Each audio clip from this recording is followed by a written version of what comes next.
ሰበር ዜናም የቴዲ አፍሮ ስቱዲዮ መሰበሩ ተሰማም። ዘፋኝ ነው ብሎ በእውነት ቴዲ አፍሮን በዛ መወሰን ፌር አይመስልኝም። እውነት የሚናገር ዘፋኝ ግፍን ከሚደግፍ ሰባኪ ይበልጣል። ያረጃል ያለም ዝና።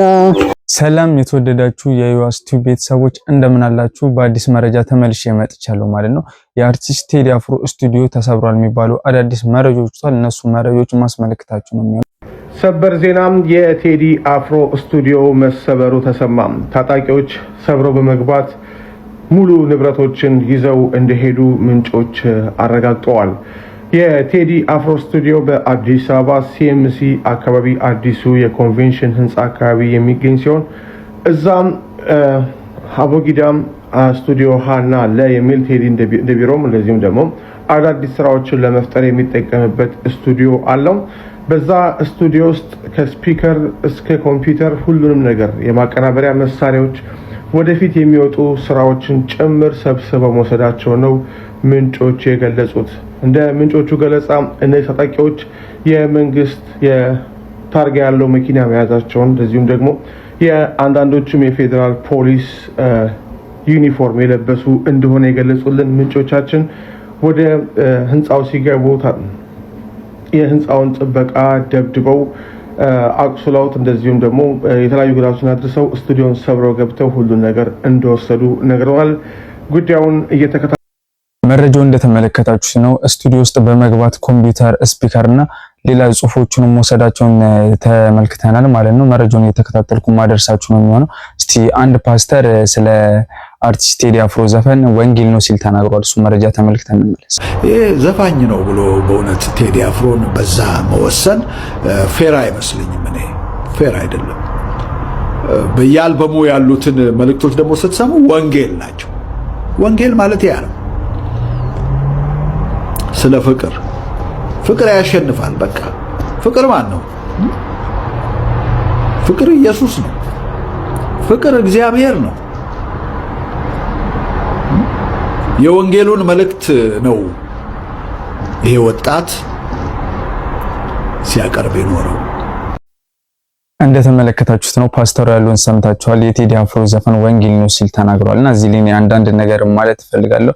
እውነትም የቴዲ አፍሮ ዘፈን ከምንም በላይ ነው። ስለ የብዙዎቻችንን ሐሳብ ውስጣችን የተደበቀውን ነገር ነው እሱ በዚህ የሚያወጣልንና እስቲ በመጨረሻም መጋቢ አዲስ እሸቱ ስለ ቴዲ አፍሮ ያሉት አንድ ንግግር አለ። እሱን ተመልክተን እውነት የሚናገር ዘፋኝ ግፍን ከሚደግፍ ሰባኪ ይበልጣል።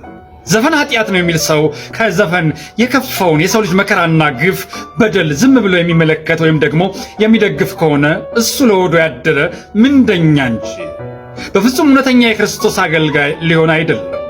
አንተ የሕይወት ቃል የሆነውን ወንጌል ይዘህ ምን ሰራህ?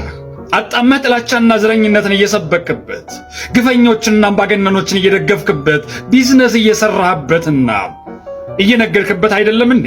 የምትቀኘው ኃጢአተኛ ነው ዓለማዊ የሆነ የምትለውን ይህ ሰው ግን በዘፈኑ ታሪክ አወሳበት፣ ፍቅርን፣ አንድነትን ሰበከበት፣ ግፍና በደልን ተቃወመበት፣ ተረኞችና አምባገነኖችን ታገለበት፣ ለታፈነ ሕዝብ ድምፅ ሆነበት እንጂ ሌላ ምን ሲሰራበት ተመለከትክ? አንተ ክርስቶስን ይዣለሁ ብለህ በወንጌል ያልተቃወምከውን ጭራሽ ጠበቃ የሆንክለትን ግፍና በደል እሱ እውነታን ይዞ በዘፈን ተጋፈጠው። አንተ የክርስቶስ አድራ በልተ ለምድራዊ ገዢዎች እያሸረገድክ 1000 ዓመት ንገስ ስትል ይህ ሰው ግን ለቆመለት ዓላማ በመታመኑ እየታሰረ እየተንገላታ ጥቅሙንና መብቱን እየተነጠቀ ብዙ ዋጋ የከፈለ ሰው አይደለም እንዴ? አንተ ጳጳስ፣ ሐዋርያ፣ ነብይ፣ መምህር ተብለህ ምን ዋጋ ከፈልክ? ከምትንቀው ኃጢአተኛና ዓለማዊ ከምትለው ከአንድ ዘፋኝ ያነሰ ጽድቅና ምግባር ይዘህ ትመጻደቃለህ። ግፈኛ፣ ግብዝ፣ ፈሪሳዊ፣ ባዶ ስብከት ከሚሰብክ ሐዋርያ ይልቅ ለድሆች ድምፅ የሚሆን ዋጋ የሚከፍል ዘፋኝ ለሕዝብ ቅርብ ነው። አንተ በሙያህ፣ በስብከትህ፣ በመዝሙርህ፣ በአገልግሎትህ ያልሰበከውን፣ ያልነካኸውን፣ ያልደረስክለትን ሕዝብ እሱ በሙያው በዘፈኑ ማረከው፣ አሳመነው፣ ልቡን ነካው፣ አስለቀሰው። አሁን ላይ ይህ ሕዝብ ከእረኛው ይልቅ ዘፋኙን ለምን ተስፋ አደረገ? ካንተ ስብከት ይልቅ ለምን በዘፈን መጽናናትን መረጠ? ከመዝሙር ይልቅ እንዴት ዘፈን ከፍቶ እየሰማ ለቀሰ? ወንጌል ስለ ፍቅር ብቻ አይሰበክም፣ ስለ ፍትህ ይሰበካል። ለሰው ፊት አያዳላም። ከተገፉት ከተጨቆኑት ጎን ይቆማል፣ ለድሆች ይፈርዳል። ለዛሬ ይዤላችሁ የመጣሁት መረጃ ይመስላል። በሌላ መረጃ እስከምንገናኝ ቸር ቆዩ። ያረጃል የዓለም ዝና